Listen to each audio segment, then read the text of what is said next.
Hey, landlord. This is Eric with the Rent Prep for Landlords podcast, and just wanted to tee up the intro for this podcast here. We're going to be talking about how to find a tenant, maybe somebody who you just evicted and you don't know where their new address is. How do you track them down? So I'll be tossing it over to Steve and Jeff. Jeff was the former co-host of this podcast, and they're going to be talking all about that topic. And just as a refresher, we're going to be rebroadcasting a few episodes here in September because Steve's actually training a new screener here at Rent Prep. We're growing as a business, which is great, and that is in part to our listeners. So thanks for tuning in. And I'm probably learning how to change diapers for the first time right now. So I'm into some fun stuff as well. So I'm on paternity leave by the time you hear this. So we're a little bit busy this month, but we will be launching some new episodes starting up in October. So I'm going to toss it over to Steve and Jeff. And take it away, guys. 1, 2, 3, 4, yeah. Welcome to the Rent Prep for Landlords podcast. And now your hosts, Stephen White and Eric Worrell. Oh yeah! Oh yeah!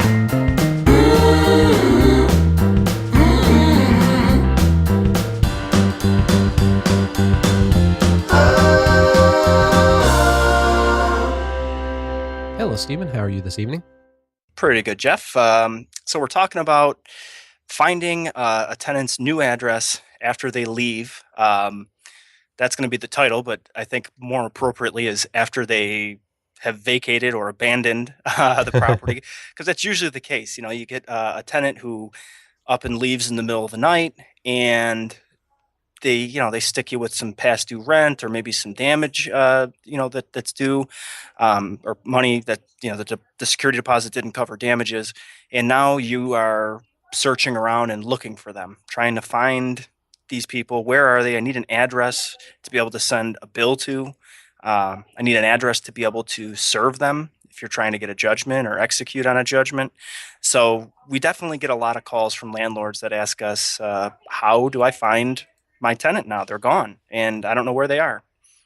So there's a couple of different things that you can do. If you did a good job on the application process, and something that we talk about a lot here and preach a lot is having a no blank space policy. And we've said before how important the application process is, not just for the screening process in the beginning, but afterwards, after they're gone. A lot of times the application can hold a lot of information that will help you collect on a past due balance or track that person down. One of the things that we've talked about too has been personal references.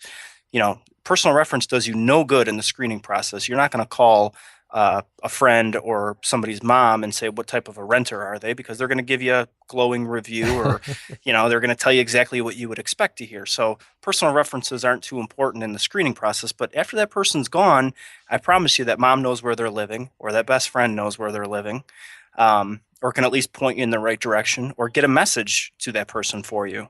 So having that information is critical long after they've provided it to you. Right. So another thing that you can do, obviously, we've talked about using technology to your advantage.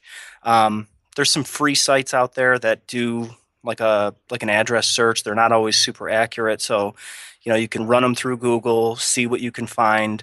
But the most effective thing that I have seen work is using good old-fashioned mail service. And here's how you use it.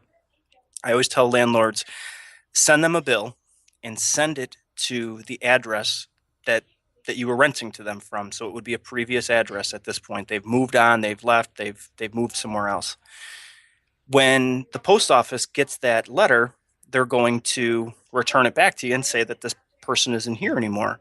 Or they're going to forward it to their new address based on what the post office has in the system as the new address for that person. Well, one of the best ways to get good information on what the post office has is right under the stamp, where on the top right-hand corner of the envelope, right under that stamp, you want to put in very clear letters. So on the right-hand side, front of the envelope, very clear so the mailman can see it, you want to put the words address, service, requested. Those 3 words. And what that does is that prompts the mail carrier to recognize this person is not here anymore. And instead of just simply returning it, slapping a sticker on it that says return to sender, or on the other side of things, forwarding it on, and you don't know where it was forwarded to, what'll happen is the mail carrier takes that back to their hub. They research where that person is, and they will provide a notice to the return address, so your address that you would put as your return address. You'll get a little card in the mail that tells you the address, or the mail was forwarded, and here is where it was forwarded to.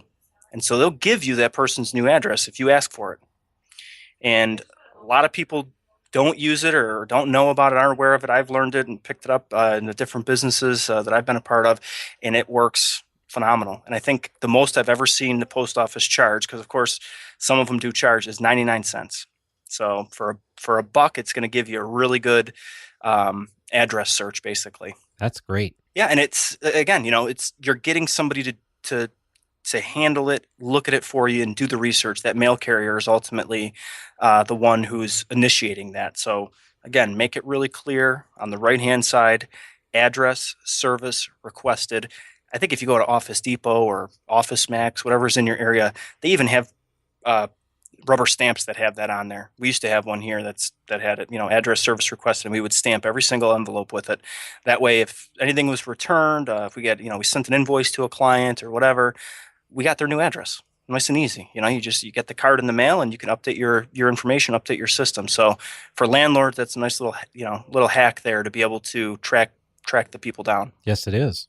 So aside from that, again, good old-fashioned phone calls. If you have that application in front of you, don't be afraid to make the calls. I'm not saying to pose as, their doctor and trying to get them on the phone and call their mom and say you have an urgent message or something.